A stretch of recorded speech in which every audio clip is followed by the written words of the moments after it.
I'm Barb Moyer from St. Joseph Medical Center. Thanks for watching Medical Connections. Our guest today is Dr. Pat Sharma. Dr. Sharma is a vascular surgeon and is also the medical director of the Wound Center at St. Joe's. Dr. Sharma, thanks for coming on. Well, thank you. We're going to be talking about wound care today. What distinguishes a wound from a bruise? A wound is where the integrity of the skin has been violated so that the tissues underneath the skin are exposed. That can occur from an accidental injury or from surgery, but sometimes it can also occur spontaneously without any known injury to the patient. And this is something that we see very often at the wound center. So give me an example of what that might be.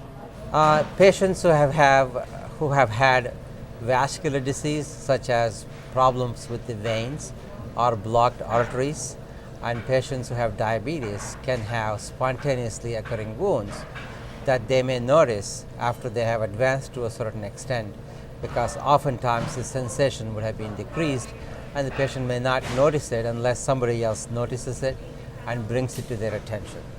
So when does that become a problem?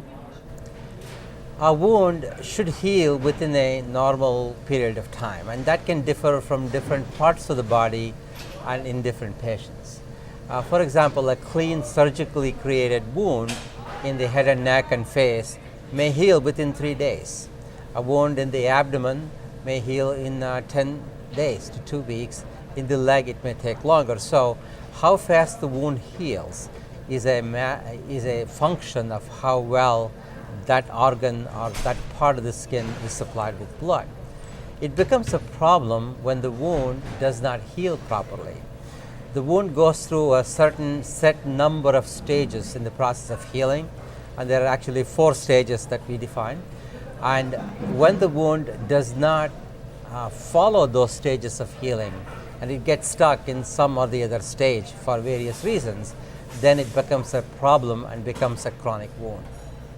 So what's involved in a wound center?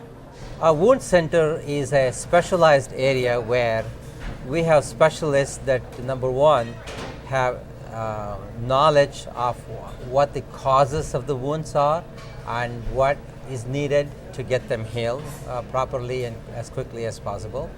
But we also have access to a large number of different types of products that we can use to help heal the wound, a large number of different types of consultants and medical specialists, nutritionists, physical therapists. So it's a multidisciplinary group of people that can participate in taking care of the patient so that we all have the common goal of helping to heal the wound as early as possible. So when would a person need to go to a wound center as opposed to their family doctor? That's a good question. Normally, a wound should heal within a set period of time. And I would, as I mentioned earlier, once you have a wound, it's something that you should really see a doctor about. You can certainly see your primary care doctor. Most doctors will know something about wounds and how they heal. And if the healing, in the opinion of your primary care physician, is satisfactory and ongoing in a normal fashion, there's really no need to go to the wound center. However, your doctor can identify where the stages are in the wound healing, that the healing is not occurring properly or quickly enough, then you would need to, you would greatly benefit from going to a wound center to get that additional help to get the wound to heal. If my doctor doesn't refer me, can I refer myself to a wound center? Most positively. Certainly we have resources that can answer the phone at St. Joseph's, and we can set up an appointment. We do have a wound clinic operating every day of the week. We have doctors at least twice a week or 3 times a week seeing patients, so that it will be initially evaluated by our wound care specialists, who are nurses and physical therapists, and then subsequently be evaluated by the doctor. How do you all get involved with an inpatient, and how do you know when to jump in? We actually have a dedicated team of professionals that take care of the wounds inside the hospital. It's hospital-wide. It's a number of different people. We provide medical direction. Myself and my partner, Dr. Singh, provide medical direction. They make rounds on all the patients in the entire hospital every day to look for patients that are at high risk for developing a wound, and then they will put into place certain protocols to prevent the wound from happening in the first place.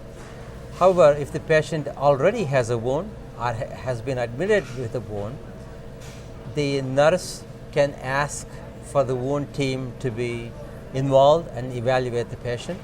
The physician in charge of the patient can certainly call us.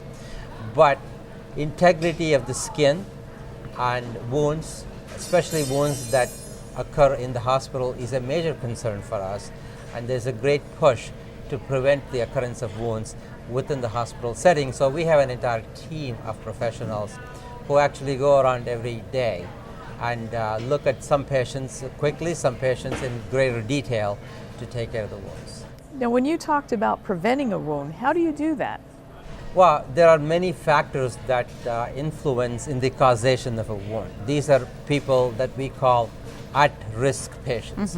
The patients who are at risk, for example, having a wound, would be people who are bedridden, people who have poor nutrition, people who are elderly, people who are paralyzed, people who have had surgery, who have compromised circulation of the arteries or the veins. And there are many clinical signs that our wound care team is very much in tune with recognizing, and then we can set into motion a whole number of different plans that we have depending upon the underlying disease condition to prevent that wound from occurring in the first place. And if it does occur, it will occur at a less severe status when it does. Okay, if I'm coming in as an outpatient, where do I go to find the wound center? We have two locations, one at our downtown campus in 6th Street and 6th and Walnut campus. And we have another location at the medical office building in the main hospital campus in Burnville. In both locations, we have 5 days a week wound care professionals present, and people can make an appointment, can drop by and make an appointment, can call and make an appointment, and sometimes we will ask them to get a referral from the doctor based on your insurance and various other needs. But once they do that, we'll be able to evaluate the wound and get with the program of trying to heal it. What are some of the types of treatments you offer at the wound center? But there's a large array of treatments that we do depending upon what the wound is like and how it does. One of the most important things is to recognize infection, if there is any in the skin that is open, and number two, is there any dead tissue or devitalized tissue or foreign bodies or infectious material in the wound. So the first thing we would do is to clean that up as much as possible. The cleaning is a term that we use, debridement, is to cleaning.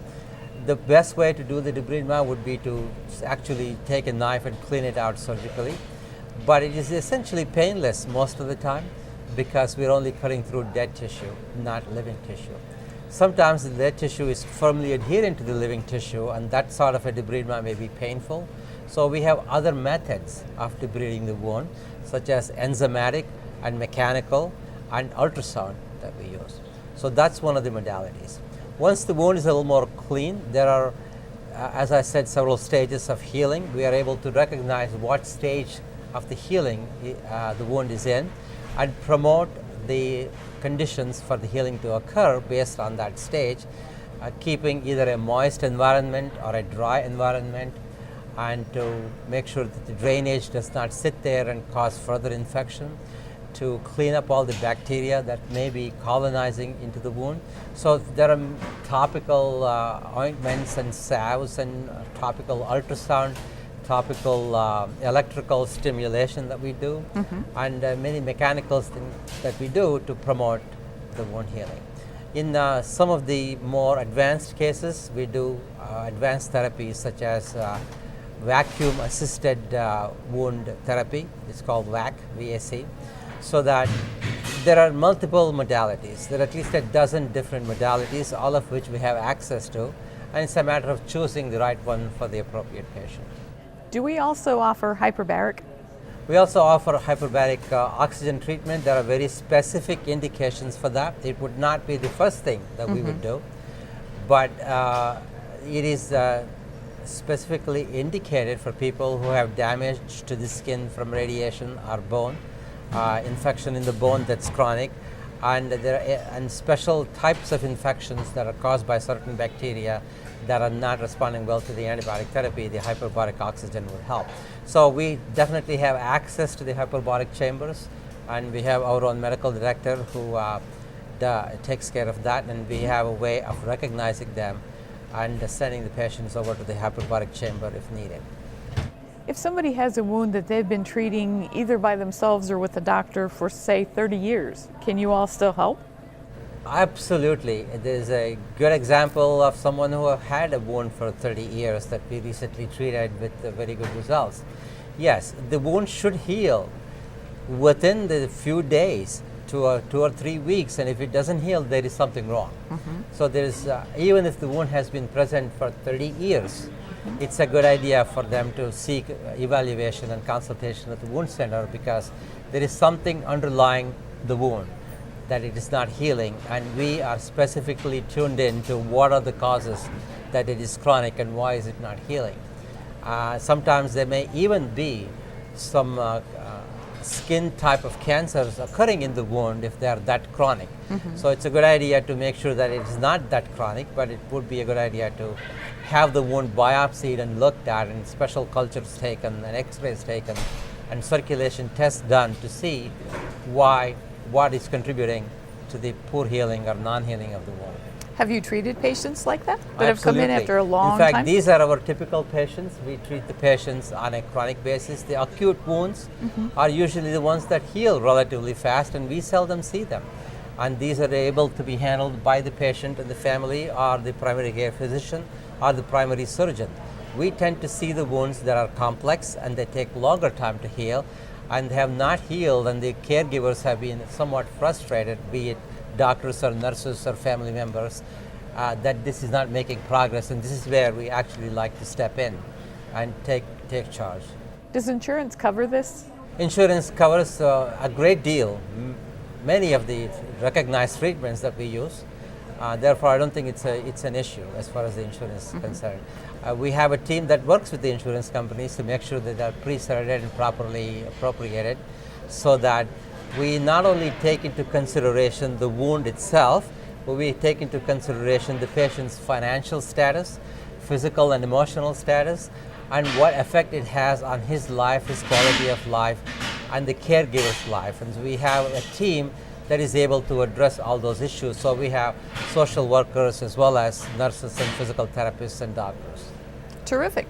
Dr. Sharma, thank you so much for coming on and talking about the Wound Center. And thank you for watching Medical Connections.